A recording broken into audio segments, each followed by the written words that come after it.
Hey guys, another update tayo. Alexay Lakad and BGYO Gilo.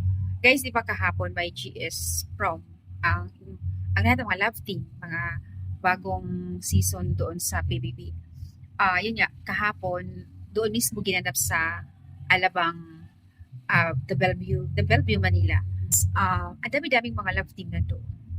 So wala si Kyrene, wala si um, di ba nga si Kai, ang partner niya dapat supposed to be si Kyle Chari or si Jaren Garcia. So, wala po.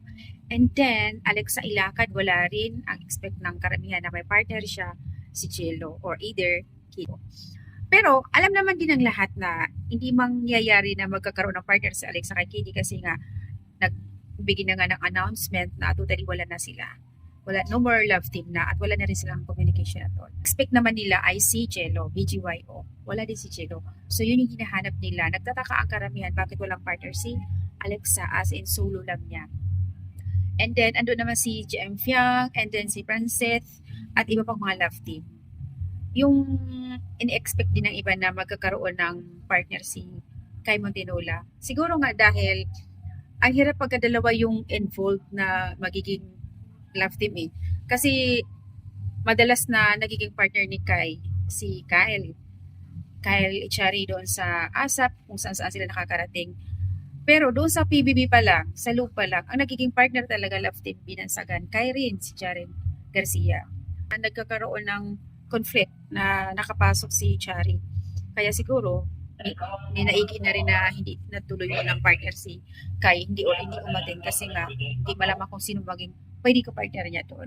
Guys, aking update, dahil nga hinahanap nila, wala si BGY Gilo. At alam naman natin lahat na super busy sila, ang dami nilang project. Misbehave yung pinaka-final nila. The Chambermaid, Misbehave. At may darating pa concert silang dalawa. Busy nga lang daw kaya hindi nakapag-attend sa Star Magic Prom ang expected natin na si Jello. San Alexa, grabe. Sobrang bunga-bunga yung kanyang damit.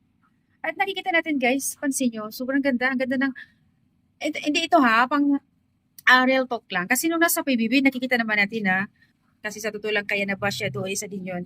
Pero ngayon ha, sa 4 years from now, grabe, iba ang sobrang talaga, ang ganda ng katawan ni Alexa ngayon. Tsaka, alagang-alaga ng coach doon sa pinag-gyman niya.